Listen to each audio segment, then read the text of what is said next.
اولاد کا نہ ہونا عمومی طور پہ طلاق کا ہمارے ہاں سبب ہے، بالخصوص بر صغیر پاک و ہند کے اندر۔ جب کسی کے ہاں اولاد نہیں ہوتی تو اس کو 2 4 5 6 سال دیکھنے کے بعد طلاق دے دی جاتی ہے، اور بعض کا ایسا ہوتا ہے کہ طبی نقص کمزوری مرد میں ہوتی ہے تو اس کے باوجود بھی طلاق عورت کو دے دی جاتی ہے، اور وہ مرد بولتا نہیں ہے، اور پھر دوسری جگہ نکاح ہوتا ہے تو پھر معاملہ وہی ہوتا ہے۔ تو عورت بھی اس بات کی اجازت نہیں دیتی کہ اگر اولاد نہیں ہے تو میرا شوہر دوسری شادی کر لے، چونکہ اولاد کے حصول کی تڑپ یہ مرد کے عورت کے دل میں بڑی کثرت کے ساتھ پائی جاتی ہے۔ لیکن اگر یہ سمجھیں کہ اللہ کی مرضی ہوگی تو ہمیں نصیب ہوگی، نہیں مرضی تو کوئی بات نہیں ہے۔ اچھا، ایسا بھی ہوتا ہے کہ اولاد تو ہوئی ہے لیکن اولاد مادینہ ہوئی ہے، اولاد نارینہ نہیں ہوئی، تو اولاد نارینہ نہ ہونے کی وجہ سے بھی طلاق ہو جاتی۔ بعض لوگ تو اتنے گرے ہوئے ہوتے ہیں کہ بیٹی کے پیدا ہونے پہ منہ بسور لیتے ہیں، چلو پہلی بیٹی پہ کچھ گوارا کر لیا، اور اگر دوسری بیٹی پیدا ہوئی ہے تو پھر ان کے تیور ہی بدل جاتے ہیں۔ اور مجھے بتاؤ کہ عورت کے لیے یہ کتنی دردناک بات ہوتی ہے کہ ولادت کے لمحے زچہ بچہ دونوں کے لیے موت و حیات کے لمحے ہوتے ہیں، اور اس کے بعد عورت جو ہے وہ محبت کی طلبگار ہوتی ہے، وہ محبت اس کے احساس تکلیف کو مٹا دیتی ہے، اور مزید رویوں کی تلخی اب کس قدر اس کو توڑتی ہے، اور وہ کس طرح جو ہے وہ ٹوٹ پھوٹ کا شکار ہو جاتی ہے۔ اور پھر تیسری اولاد سے پہلے عورت کا ہر لمحے رنگ بدلتا ہے کہ نہ جانے اللہ کی تقسیم کیا ہے، اور اگر اب بھی بیٹی ہوگی تو میرے اوپر کیا قیامت ٹوٹے گی۔ تو وہ لمحہ لمحہ جو ہے وہ اذیت سے گزرتی ہے، اور دعائیں بھی مانگتی ہے کہ اللہ کرے بیٹا پیدا ہو، اگر اب تیسری بھی بیٹی پیدا ہوئی تو میرا حال کیا ہوگا۔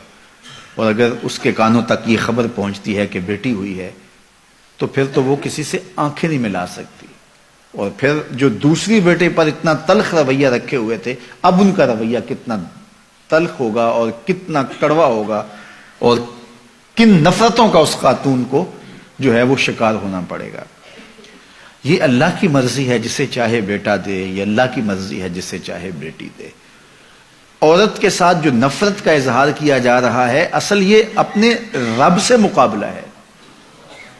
کسی کے ہاں اگر بیٹی پیدا ہوئی تو اس عورت کا قصور کیا ہے؟ ایک ذرے کے برابر بھی اس کا کوئی قصور نہیں ہے۔ تو پھر اس کا مطلب ہے اس پہ منہ بسورنا اور اس پہ نفرت کا اظہار کرنا یہ اپنے رب کی تقسیم پہ اعتراض ہے کہ اس نے ہمیں بیٹی کیوں دی ہے۔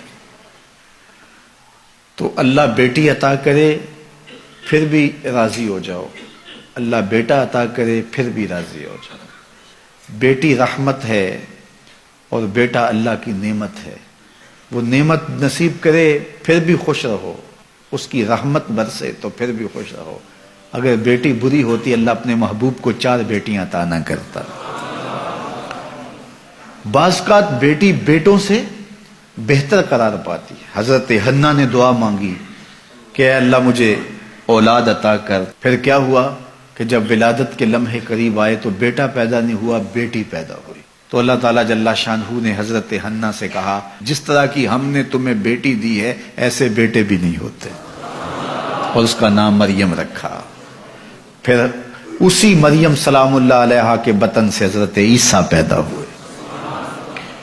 تو تھی بیٹی لیکن دیکھیے اللہ نے مرتبہ کیا دیا۔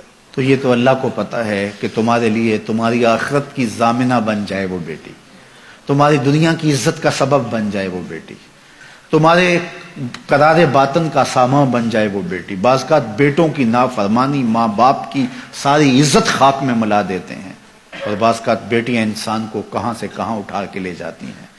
تو یہ اللہ کی مرضی ہے کہ وہ بیٹا عطا کرے، وہ اللہ کی مرضی ہے کہ وہ بیٹی عطا کرے۔